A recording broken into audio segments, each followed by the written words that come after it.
3, 2, 1. You're live. All right. Welcome, everybody. We live? All right. Welcome, everybody, to the Let's Talk About It show. I'm BlaQ Ops. This is Wunda. Y'all got to join in. And coming to you from the Honeycomb Hideout is Dean Geronimo. I was about to say. Yeah, the six man is here. Boy. Hey, listen, we got an exciting show today.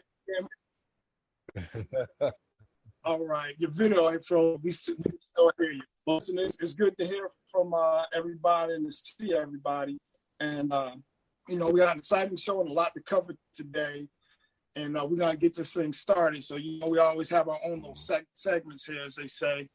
And I have my little keep it real moment that I got to get into. But before I do that, I always got to make my way around the panel. So first off, hi, Miss E. How you doing? Hi, how are you? Is that I'm good. I'm good. I'm hanging in. I'm all right. Yeah. Are you on a time delay? I'm okay. I'm good. All right. It's all right. Now we sent the production crew to your house to get you set up. What's going on? I'm good. What's going on with you? I do Zoom meetings Ms. all E? day. What's up? Can you hear me? Not much. Just trying to get through this like everybody. I can. You're delayed. We got you. Okay. Yeah. Okay, I'm good. All right. All right. Yeah. What's good, Wonder? I'm just here, man. I'm just here working, still working.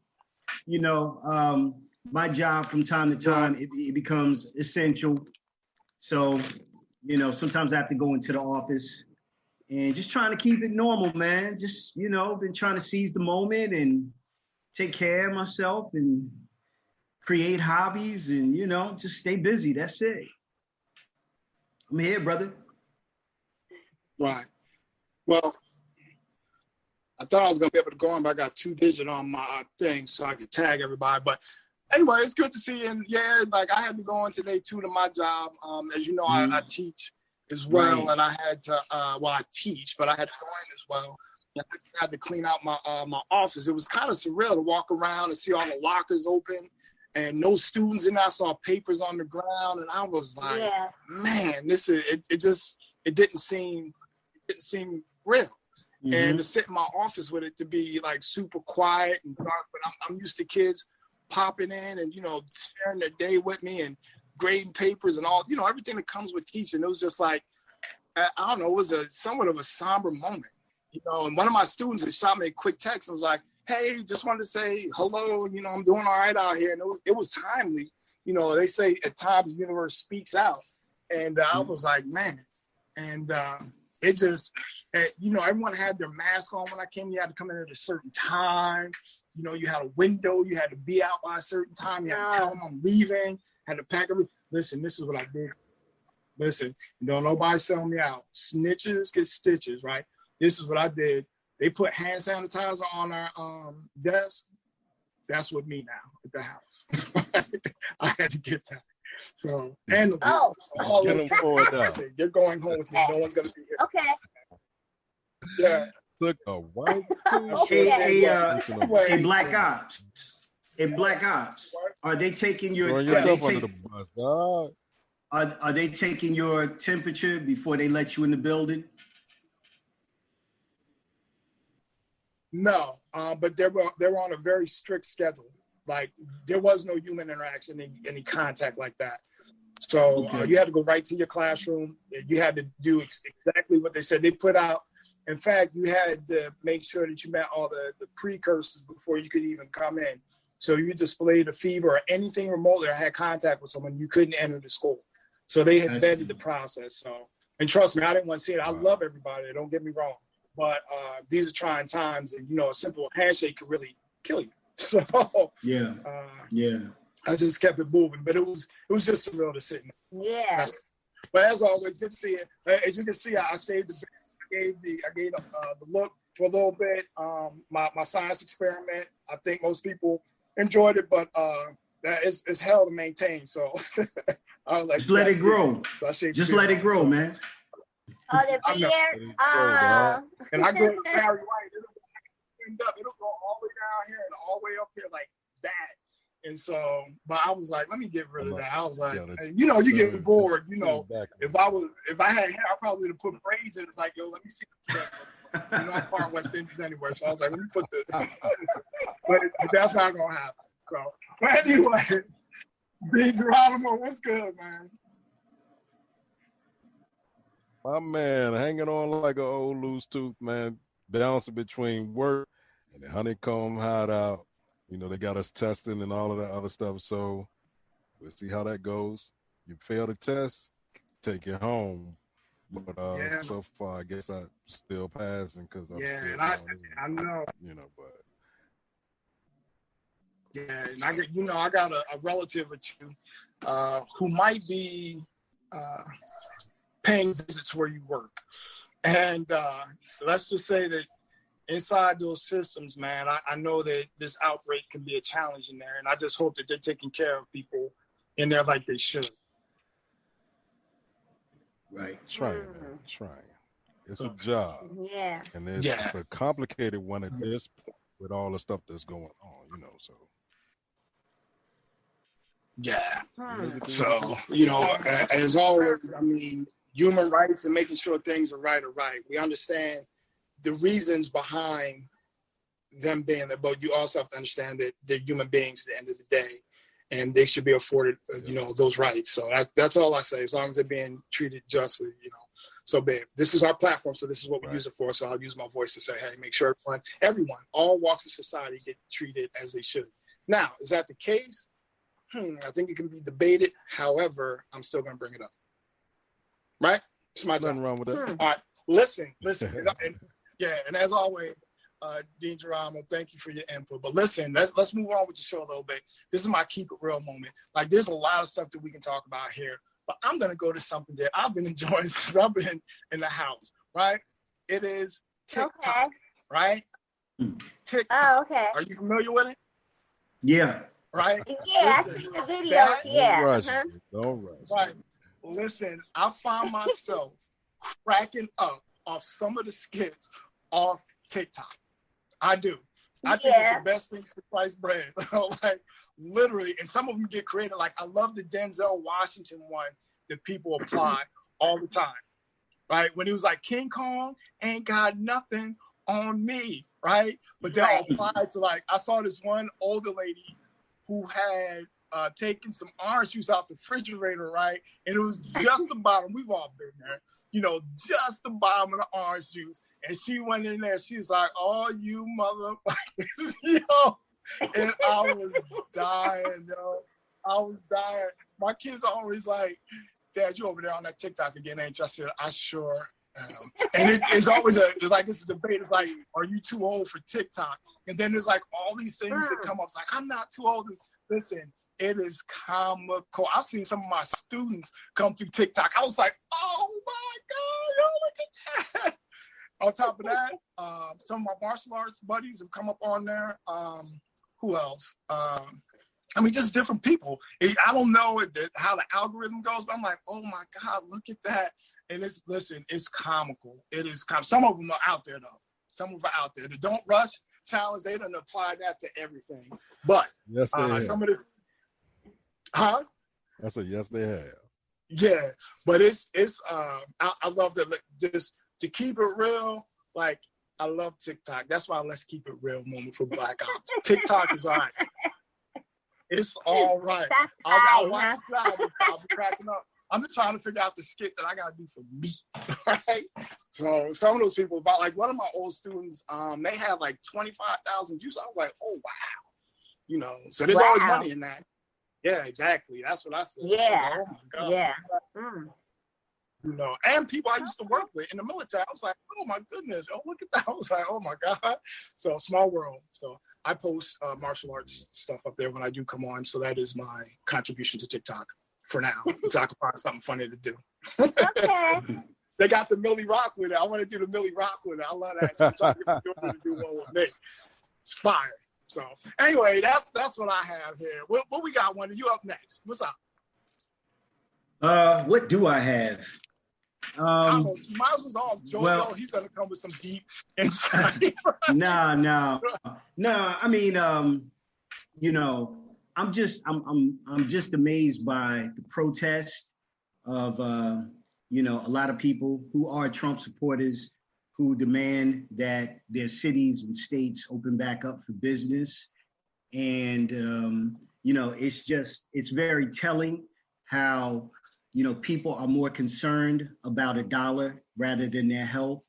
And, you know, when you really look at the bigger picture, what good is money when you're laying on a gurney, struggling for air?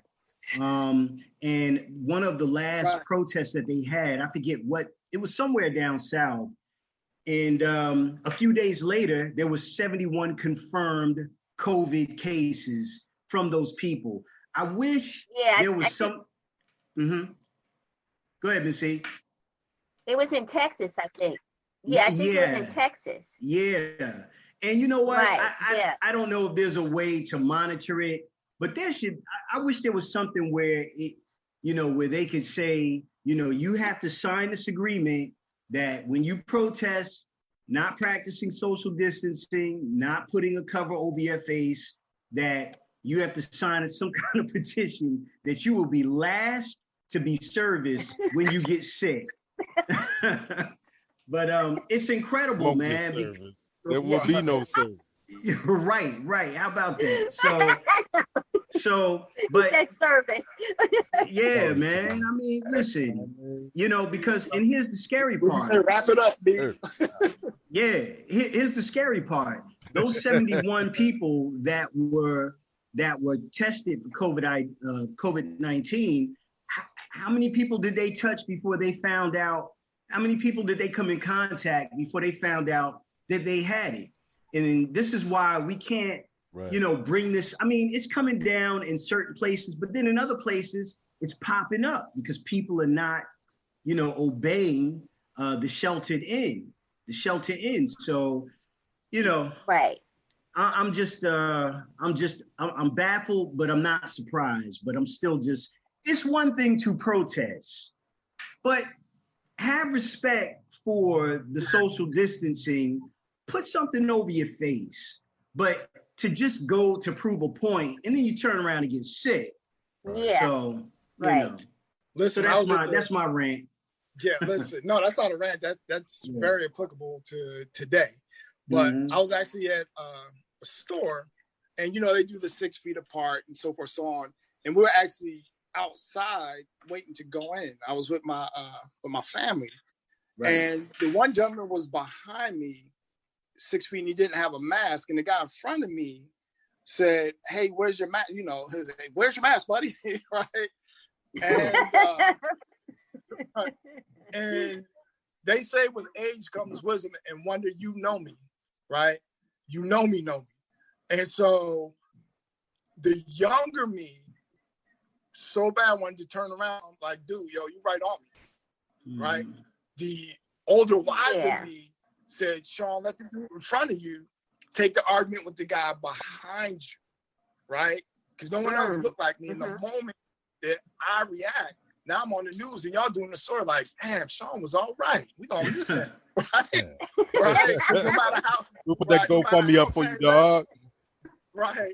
No matter how it pans out, I'm gonna be wrong, right? And I'm gonna defend mine, as I always say. And we about to have I just BlaQ Ops, right? And I just remember saying to myself, like, yo, I'm so glad that this is happening now as I'm older versus when I was younger. Because I would have turned around and told dude, like, just keep it real raw, get the fuck away from me, man. You know, but with age comes wisdom. So I sat there, I had my mask on. You know, we went in, got my stuff, I got in the car, I decompressed, I sprayed my little Lysol, and I said, Sean, I'm so proud of you. You're growing up. Look at you. If I was, I would say, me, I would have kissed me on the cheek and said, you're my guy. Right? Yeah. So, but it's scary. And it's funny. It was funny to watch those two go back and forth. I was like, I'm glad he said something. Like, it's scary times out there. It really is. So, what can we, as I say, what can we say? Be safe with that. And I got my my new man. Hold on, let me grab it. If I blacked out, we'll put it on forever. Shout out to my people, Dow Boy, and look at me turning all dark. Now I ain't been in the sun that long. Okay, Dow Boy from Detroit, Michigan. We go back decades, and he hit me up with the fire mask, and I was like, I gotta have it.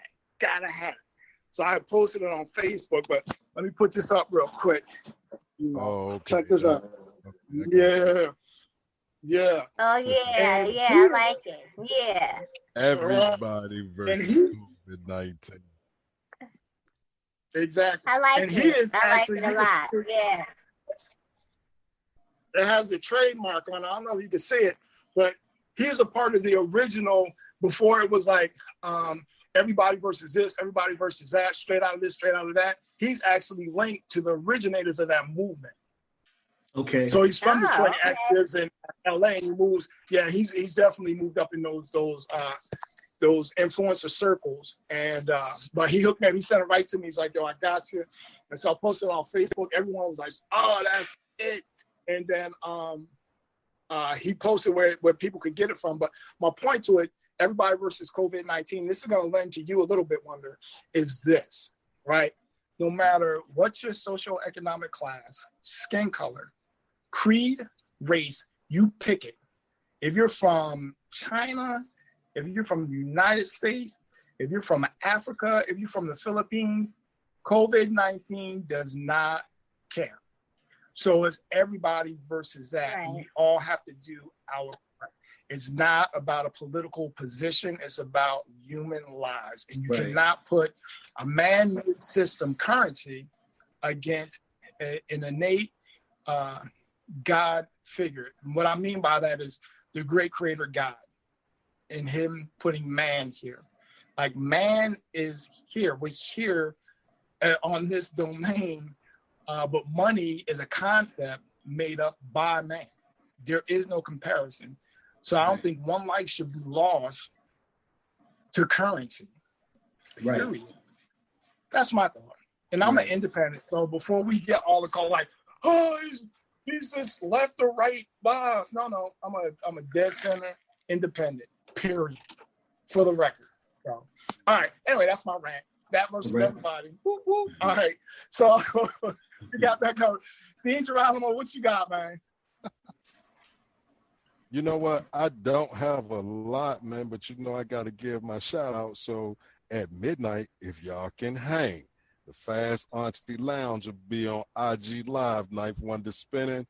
I don't know what time you're going to finish, probably 3-4 o'clock in the morning, but we'll be there. You know what I mean? So just make sure you stop in, check in, and hang out for a little while. Wait a minute. The Ninth Wonder? The Ninth Wonder, the Fast Auntie Lounge is open, bro. Okay. Ninth Wonder. I don't think. Sir, he's been doing it for the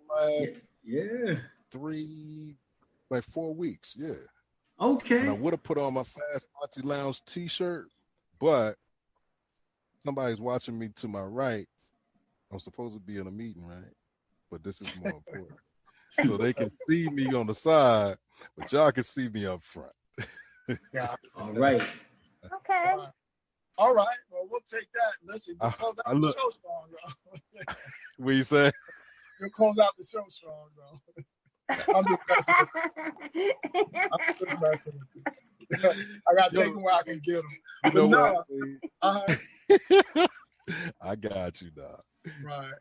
But here's my thing. And there's been a lot of online entertainment and folks just flat out like from the CEO StormNorm. He throws up his watch parties and he puts that music on. Same thing with Glenn Gray from Plainfield. I mean, it goes on and on and on. Of course, we know DJs from all over the country, but I'm just talking about some local folks who really do the things. And I find myself, especially when house sets come on, you can't tell me I'm not at the Zanzibar in 1988. Only thing I need are my boots and my baggy pants and my wooden beads. Yo, I'm good. I'm like, let's go, right?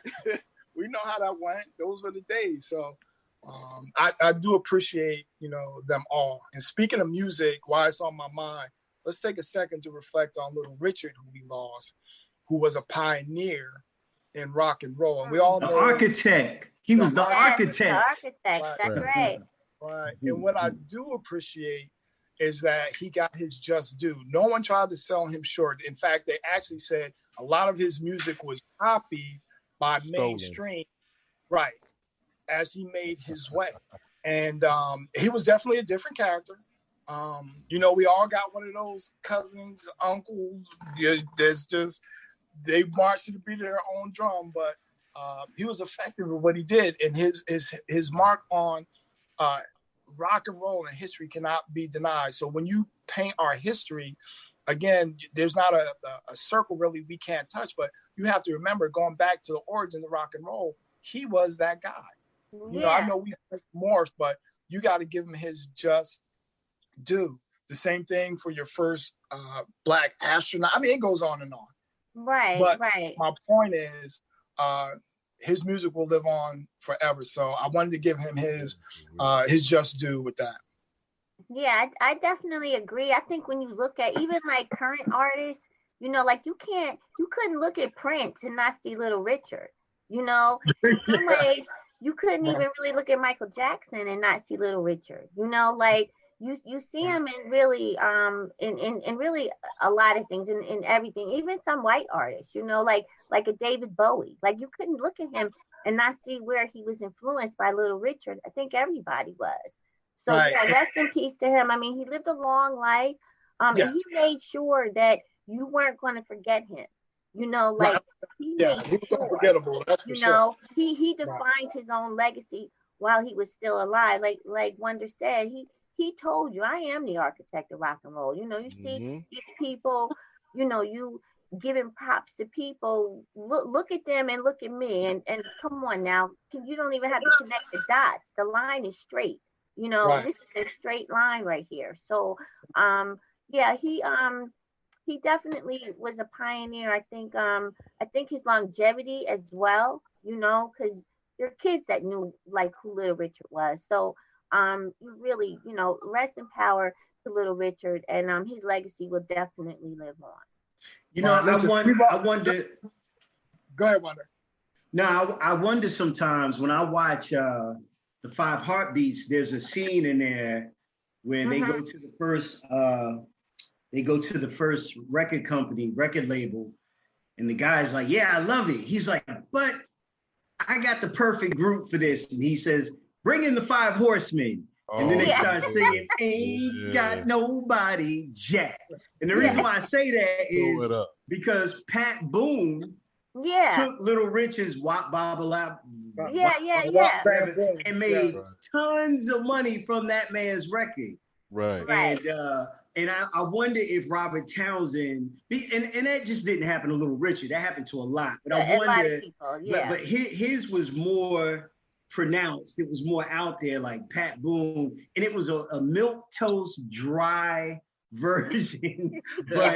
but he made a lot of money because the dominant society, they liked the song, but they liked who performed it better because they could, I guess, I'm being nice here, they could relate and identify with who was performing it. But so I wonder if Robert Townsend ever used that as a template for that scene. I think also it was easier to market, to market this, this white guy, Pat Boone, to kids, and mostly really to their parents. He wasn't scary. He wasn't frightening. He wasn't. So that's why they would use somebody like, a Pat Boone. But it's almost comical that, you could even try to think this is the same thing. And I think, a lot of people were like, even the white kids were like, this ain't the same. They still listen to Little Richard and in their rooms with the music down low, with the records down low, or the radio down low. It really wasn't fooling anybody, Right. So Wonder, your mic is muted. So just in case you didn't I muted it because I thought I heard some background noise. I didn't know if it was from me or not. Gotcha. Sorry. Listen, here, to put it into context, to put Little Richard into context, I'm going to walk you through this, right? One of the greatest rock and roll bands of all time was the Beatles, right? The Beatles, right? Still to this time, it's undeniable. Still to this time, like they went on all kinds of records, the soul. I mean, you can go on and on and on. To put it in context, how big Little Richard actually was, they were the opening act for him, right, when rock and roll just started. So what does that tell you? Right. Oh, well, listen. Not only that, but James Brown was in his group for a short second, and so was Jimi Hendrix. Okay. Yeah. He is the architect. Like, let's not get it messed up. Like right. he was right and exact in what he was saying. Like he was the dude, man. He was that dude. He was a little eccentric. Yeah. But a little bit. Yeah, he was that uncle. You'd be like, oh God. Yeah. Here he comes. No, but I think he was a performer. Like he was a performer. He probably wasn't like that, like in his private life all the time. But he understood that you need a persona, and that's what he did. That's what he gave, and he gave a good show. And I say more power to him. And again, to last so long and to still be like relevant, he defined himself. He defined his legacy, and hats off to that, man. Because how many Black artists we know about, but nobody else knows about? Right. For every Little Richard, there's a Bobby Womack that people didn't know about. So I say hats off to him, man. Absolutely. Yeah, no, he did his thing. He did his thing. So Wonder got me here sitting thinking about scenes now. All right, now I'm saying this is Little Richard, right? But let's go back to Coming to America, right? Sexual chocolate.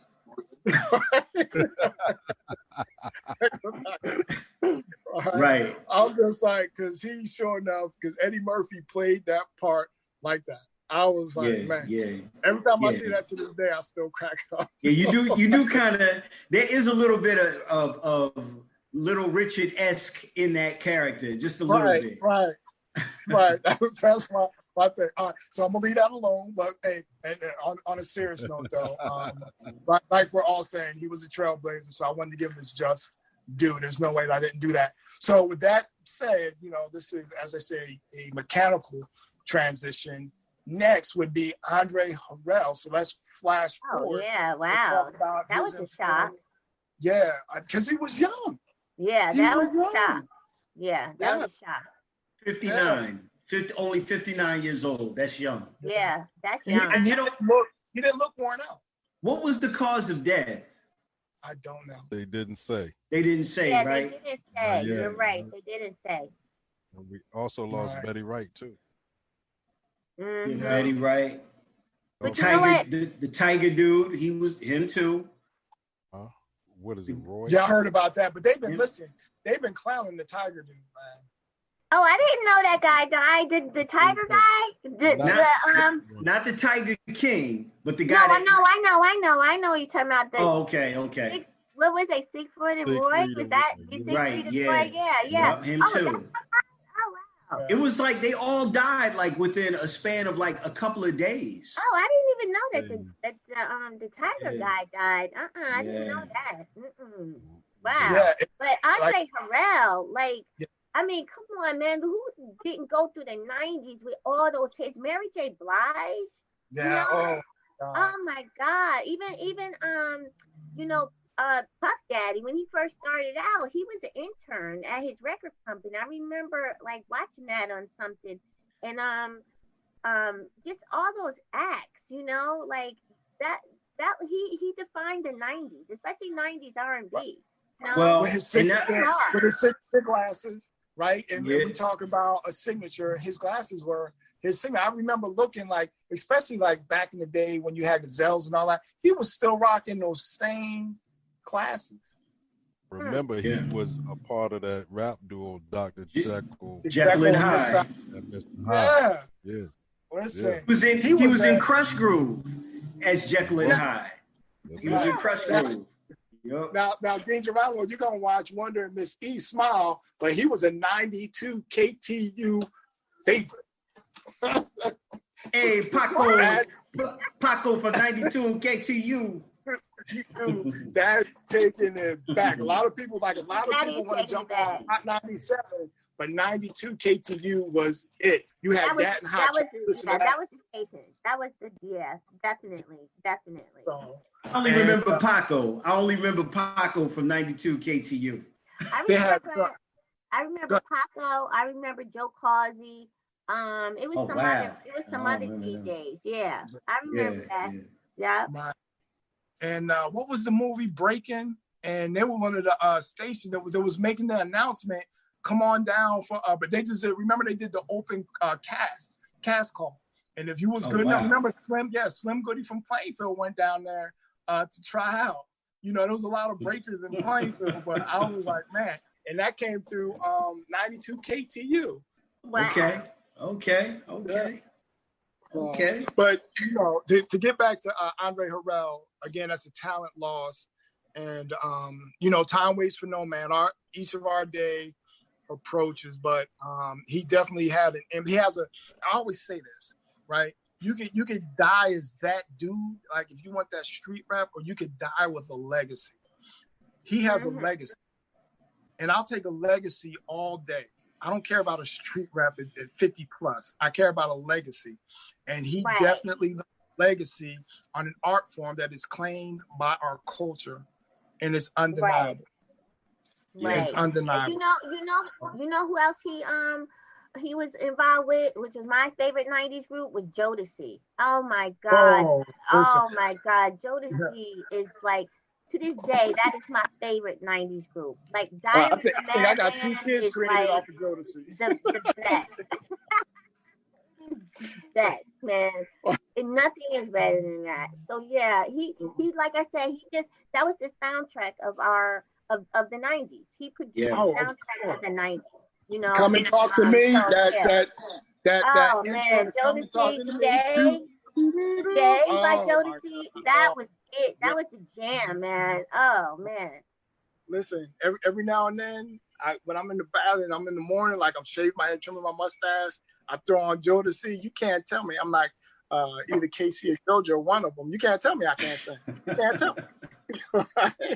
I'm in there blowing that song out. Listen, there were a lot of kids created across the planet behind Jodeci. Yeah, Jodeci was that's just my group right there.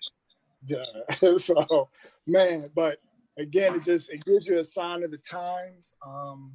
Again, as time moves on for us all, it's incredible to watch some of our heroes, if you will, actually pass away today. So, all right. Well, anyway, we're gonna move on. We're gonna liven it up. We're gonna talk a little bit. Let's jump back into COVID just a little bit, and let's talk about Milwaukee, or not Milwaukee, but Wisconsin. In that area of Milwaukee, actually the state, the Supreme Court of that state overriding the governor and opening up the state of Wisconsin. Yeah. That is, well, you know what? I look at it like this: just because they open up doesn't mean we have to go. That's right. Right. Everybody has a choice. Just like they didn't have to, you're sheltered in, it's really just, so I feel like this, your freedom, you can't infringe upon my, rights for your freedom. Like, it doesn't work like that. If we're all trying to like stay in and shelter in for the betterment of everybody, for the health of everybody, what is the problem? Like, I don't understand that. I don't get that. Like, that's not freedom.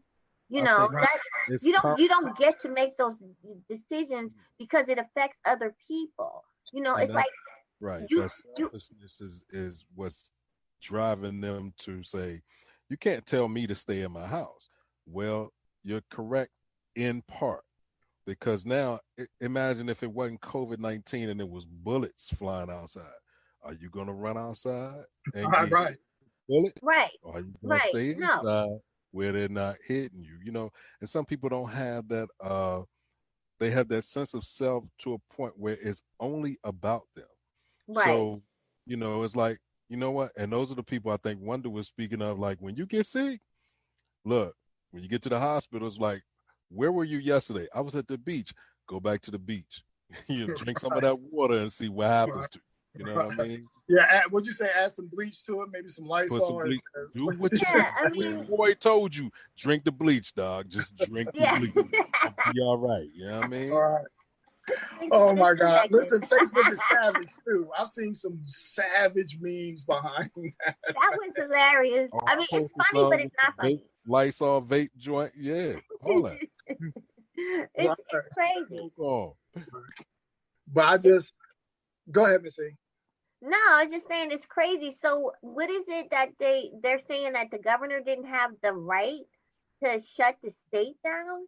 Is that what they're saying? It infringed in their constitution, that it infringed on their individual freedoms. But again, the governor wasn't executing that off of martial law.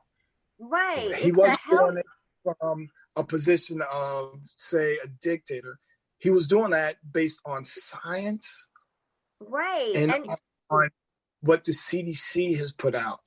Correct. And actually, not to go down that hole, but the Republicans in that state actually fought to get everything opened up from the standpoint of let people make their own decisions if they want to go out or not, and don't hold them in based off of a decision made at the governor's level. And so what I don't understand, or what I fail to reason with, is that it is not a position of politics. It is a position of science. Right. And also the safety of the public. Like, as a governor, it's your responsibility to make sure that the citizens of that state are safe. Nobody, if you want to go out, nobody's saying that you can't go out. You just can't be around a crowd of people. Wear a mask. You're not under house arrest. You can still go out. What is the problem? I don't. Yeah. I just don't get it. Like, there was a man in I don't know what state it was in. He was a barber, and he was cutting people's hair in the barber shop. But they cited him for that. This is a health emergency. I did see that. You're right. Who would go and get the barber? Who would do that? What fool would sit in that chair and get their right? Yeah, I mean, really? Just for the sake of your freedom? You're gonna be sick. You also have the freedom, like Wunda said, you have the freedom to die without anybody helping you. Correct. Yeah.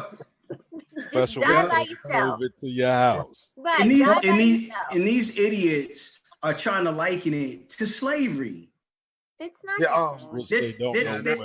They're trying to liken this to slavery because they have to stay in the house for a few months. But to your point, Miss E, when this onset first came about, there was a brother who was taking house calls as a barber, and it was an article I read, and he got COVID-19 and he died. Yeah, and they said he took precaution as best he could. He covered himself and whatever. Yep. This thing is real, and it's like Mm-hmm. I remember seeing that article too. Yep, he was taking people in his home and he caught it and he died. Like, is it really worth it for listen, I know it's tight. It's tight for it's tight for everybody. Even if you still have a job, I still have a job, but listen, no one is really coming in like because of the way the state of New Jersey is. It's different in other states. Each state is different, and that's the problem. It should have been the same for everybody.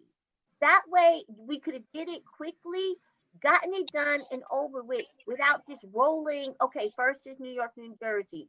Of course it's going to be New York because there's so many people in New York. But then it just traveled slowly. We should have shut everything down immediately and then everybody just do it all at the same time. Maybe the pain wouldn't be so prolonged, you know?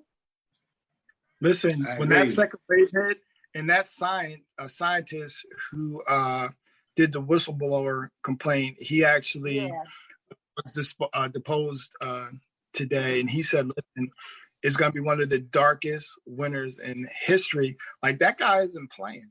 And you saw Fauci push back on Rand Paul. He was like, I don't know what you're talking about, but I'm talking from a scientific standpoint, and it's going to be bad. When that second wave hit, it's going to be serious. And again, all I have to do is go back to 1918, take a look at the Spanish flu, and see how many people died in San Francisco off that second wave. And it was more savage and vicious off the second wave. And they went out there prematurely. Right. So after the first wave, to say, hey, victory. And right after that, millions died. So once folks start dying off the second wave and those numbers, because you're already approaching 100,000 lives lost. Yeah. You're approaching the Vietnam numbers of those killed in action. And you're talking, listen, this is just over a span of a few months.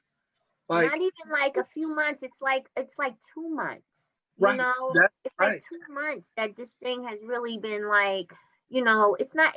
I'm going to say a little bit more than 2 months, but yeah, this is crazy. And then they're going to run for the hills on this second version. It is really, and as the gentleman suggested, he said, we're really going to lock down and the economy is really going to tank because you guys didn't listen the first time. And you could see the trend, the curve flattening. You can see it flattening. So why would you entertain that? Go ahead. I'm sorry. No, I was just saying they can't wait. They're impatient. And that you can tell the individuals who growing up were never on punishment. Really sick, never had to recover from surgery, never been locked down.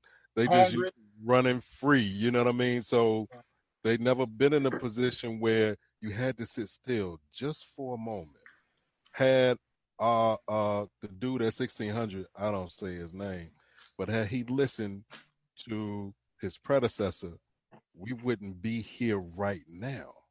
But he was so hell-bent on doing his own thing, and he is the leader of the same individuals who are hell-bent on doing their own thing. And until they start dropping like flies, it won't become real to them. So when they got up in 1600, they were like, "Oh no!" But you know what? And you see, and the other piece to it is there were countries that reached out to him long before and said, "Listen, we've been following this COVID-19 virus. Here's our data. We're willing to share it with you so that you can brace the impact of it." And he scoffed at it. We don't need it. We don't need your data. We don't need your help. They were notified months ago, back in November, they said, or something like that. Oh, wow, yeah. So, and so a lot of lives could have been saved, but because of the arrogance and not only that, I was watching the news and one of the panelists, who was a doctor, said, well, one thing this virus has exposed is the unpreparedness of healthcare in America. Yes. We can't even get enough ventilators to catch up with the people that are sick. There's disarray in the hospitals. They might be getting a grasp on it now, but in the beginning, come on, man, an ice truck pulls up to put bodies in there. That's not preparedness. And people seeing this. Exactly. It wasn't preparedness. And in some cases, there's no ice in the truck. Right. How about that? Yeah. How about that? Yeah. But that's also why they were asking people to stay home, because the main thing is because the healthcare industry, they cannot take this kind of the onslaught of patients coming in like that. They can't all take it all at once. So that's why they were asking you to stay home so that they could, just flatten this curve so there won't be as many people coming to the hospital. As it is right now, if you have non-elective surgery, that's been put off, and not even to mention, besides the COVID-19, there are other people that are going to the hospital that have other life-threatening problems. You don't even hear about that anymore. There are people coming up there with heart attacks, with, what I'm saying, gunshot wounds, whatever it is, there's still other emergencies that still need to be dealt with. And that's why they're asking you to stay home for your fellow man, like for your citizens. Like, what could be more patriotic than to, take a back seat to your own little selfish needs that you can't do what, man? What? Go to the park? You can't do what? Go to the grocery store? What's the problem? You can't go to the movies? Like, please stop it. It's ridiculous. Right. It's unbelievable. Listen, and they say history should be your best teacher, right? So we'll even entertain another one. We'll call it the law of recency, right? So you only need to, because you said other nations extended their hand to say, hey, here's the information back in November, right? So now you're seeing the reemergence of the COVID-19 pandemic in Wuhan and in South Korea. Yeah, you see that? Yeah. So the law of recency, the U.S. should look and say, hey, if we didn't learn the first time, we should learn this time because it's going to reemerge and we should be prepared for it. Instead, the argument is, hey, let's open up and welcome in that second wave that much faster. I don't get it. Yeah, and they were saying that South Korea actually had done a really good job that first phase, but they're having more flare-ups now. So use them as an example because they actually handled it a lot better than we did, but they're still having that second, kind of wave. We didn't really handle it that great, No, we didn't. It took a long time for them to say, hey, everybody, put a mask on, so even going to the grocery store, like the shortages of toilet paper, and in some cases you couldn't find meat, you couldn't find bread. Like we were looking like a third world country, we really were. It's like, this is embarrassing. This is embarrassing. Right. You know how you put your head down and be like, this is bad. This is really bad. Yeah, this is really bad. Everybody walking around with a mask. We look like something out of, I don't know what. It really is embarrassing. I've never seen anything like this. And we all have older people in our family, and I have older clients too. And I'm like, you ever seen anything like this? They're like, no, I've never seen anything like this. And I never even thought our country would be going through something like this. We're I don't know. It's like we're supposed to be so smart, so rich, so this, so that, make America great. We look like a bunch of assholes right now. It really is embarrassing. Yeah, and let me tell you, South Korea has been on it. And I've been to South Korea many times, and they have been on it. And they did the, I think it's the trace contacting, if I'm saying that's right. But they figured out exactly who the individual was and the number of people that he infected. Yeah. And so again, we could just look over our shoulder and say, hey, let's take note from someone who is kind of has their stuff together and go from there. And rely on the science. Like, you can't rely on your gut. This is such an anti-science administration. Like, you have to rely on the science. Like Fauci said, I'm not here to say that I'm the definitive voice. I'm here to say, here are the scientific facts. And you make the decision. Can't deny, right. And you can look around and see, what another country that handled it kind of well was Germany. But they're Germans. They believe in science. It's like, of course they would have handled it well. They also trust their government. So it's just really, I don't even want to think about the future. It's like each day is like just each day is just a battle. I go out, listen, I get in my car, I got Purell, Lysol, like I'm taking a bath. I'm like, oh my gosh. Like I'm like detoxing, you know, whenever I get in my car. I'm just like, and I've seen it on Facebook when they said all the men now know what it's like to be a female when they take their bras off. So when I get in the car, like I'm taking my mask off, like, the mask thing is like, I hate the mask. It's like, I'm glad to see you guys' face, because like, when the last time you seen somebody's face? You can't even smile at people. You know, they don't even know you smiling. Right. You know, it's like, that's the weird part. It's so surreal to see like these masks. It's like, this is really, that part kind of messes me up psychologically, to not see people. You know, like, it's just weird. You know, I don't like. I'll say this, and I don't know if this helped out South Korea or not, just to re-entertain that real quick, but I was actually stationed in 97, 98. I've been back since then, but back then, they used to wear the surgical mask. And I remember saying, like, why do they have those masks on? And, you know, I think they were well prepared for this. That's something that we didn't do. And I remember, like, my first couple months, I was like, why is everybody, like, I used to say to myself, like, is it like a bug or flu or something going on? Like, should I be wearing a mask? Because once you go off base, you're in their population and they're talking to you, like giving you the food, and you're like buying your stuff there, and everyone's in a mask. I was like, yo, what is going on? But I get it. So they were way ahead of the game. I just wanted to make that note. Yeah, shout out to Cuba. Cuba's handled COVID. Cuba's health system is awesome. For it to be third world, their health system is top notch, bar none. And I was just reading an article, and one of the reasons Cuba has handled it well is because when the government tells you to stay in, they listen. You know, they ain't messing. They're not messing with their government. Exactly, they're not messing with their government. And they say they're disciplined. They're very disciplined when the government gives them instruction. Right. And so they've been handling it well, and they've actually been sending out doctors throughout South America to help with this COVID-19. Yeah. Well, you see, the U.S. and Russia are getting their behinds tore up. Say that again? I said the U.S. piece and the Russia piece, as far as the COVID-19, are getting lit up like the 4th of July. Yeah. And you know what, Wunda, you made a good point. It was the same thing that in the article that I had read about South Korea and Germany, is that when their government says something, they listen to them. It's not so much that they're, you know,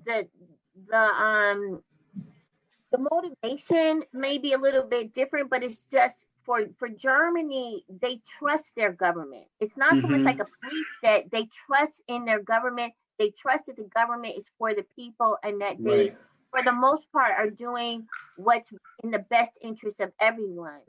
And South Korea, it's probably the same, you know, kind of thing, you know, but here, only in America, you know, you have these people. Well, first of all, we can't really press this administration because it lies all the time. Okay, that's number one. And then the people that, you know, these people that are, you know, you're infringing on my rights, the lunatics, you know, you got this strain of people, which are not the majority of Americans, but there's always these people, you know. So but they also affect other people. Like you say, you going out to a protest, you're going home to your wife and your kids. Going home to your mom. Get out of the house, You know, you're in contact with other people. You're not getting it, you know? Right. No, you're right. And I'll say this. I'm glad to see everybody. It's about that time for us to wrap it up, but good points from everybody and great discussions, you know. As always, you know, I love my castmates, as I always say. So as I close this out, who we gonna go with? Missy, any words? No, I'm just glad to see you guys. I'm glad to see our, you know, just people in general. I'm glad to see some faces. Right. Wonder what we got. Hey, listen, I just want to ask everybody to continue to pray for the Arbery family. They lost their son. Beautiful brother, Ahmaud Arbery. And we all know the story. And let's keep a watchful eye on how this plays out. It's alarming when you have something that took place months ago, and the only reason they're locked up is because people finally saw the video and made noise about it. And there's a lot of moving pieces to it. So I hope everybody keeps a watchful eye on it. I signed a petition. I'll be more than happy to pass it on to the state prosecutor's office to, just add leverage, express your feelings about it, to, make sure that there is a trial. It's a shame when you got to fight they got to figure out if there should even be a trial. And then you have to hope the trial is not a kangaroo court where they just get a smack on the hand and do a few years. So let's pray on this, and let's keep the family in prayer. That young man's birthday was just a few days after he was killed, and then Mother's Day followed. Mother's Day, How terrible is that? Yeah. How terrible is that? So that's all I have. But good to see everybody, and stay safe. Yeah, let's safe. end on a positive note. Yeah, stay safe. Yeah, what you got, Dean Geronimo? You know what, man? Y'all already said it. It's good to see y'all, and we'll be back in the studio soon, God willing. But shout out to all my people here in Jersey, home in Virginia. Keep the mask on, y'all. Keep them hands washed. Stay safe. Like I said, just because they open it doesn't mean we got to get out there. That's right. Right. Just remember that. Like I said, midnight, the Fast on the Lounge got the midnight edition. IG Live, ninth one to be there. And like I always say, when you walk outside your front door, showtime in the world is your stage. Just make sure that people are not watching the rehearsal, all right? Stay tuned to BKS1 Radio, 9 p.m. It's going to be a fashion moment with Todd Chun. With that being said, it's the six Man Dean Geronimo. Yeah. Stay safe, y'all. We see y'all in 14 days. BlaQ Ops, it's on you, bro. Oh, wait. I want you to have the last word, BlaQ Ops. Can I just say one thing I forgot?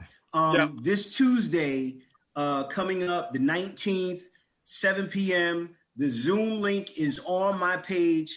We're facilitating an open forum for the brothers only for this phase, talking about mental health and stress, especially under this pandemic. Sisters can join in, but in terms of the weigh-in and the discussion is for the brothers. Then the following Tuesday, we'll be talking about the young brother, Ahmaud Arbery, and talking about, just letting, young men and older men just kind of weigh in and express their thoughts. And I hope to have people from law enforcement from backgrounds and people dealing with mental health who are professionals in that realm, so that possibly we can have some takeaways from this. It's not just, we're not trying to get people riled up, but, we just want to create an outlet in a space, a safe environment for our brothers to speak up and out. Okay. May 19th? The 19th, yes, sir, is for 95th. Right, and then the following Tuesday after that. Yes, sir. Okay, that's the 95th birthday of El Hajj Malik El Shabazz. Yes, sir. All right. Well, it'll be a travesty for me to jump in. So I think I'm going to let you get the last word. You had some energy in the closing there, so I'd be wrong. Everyone be safe. As always, I have to give a shout out, though. I mean, it's his station, and we have to make sure we promote, what he does and what platform he brings to a people. The CEO, StormNorm. So big up to him and the super. Salute the general. Right. With that said, that's all I have this time. So, all right. BlaQ Ops out. Good night, everybody. All right. Good night. Peace. Peace.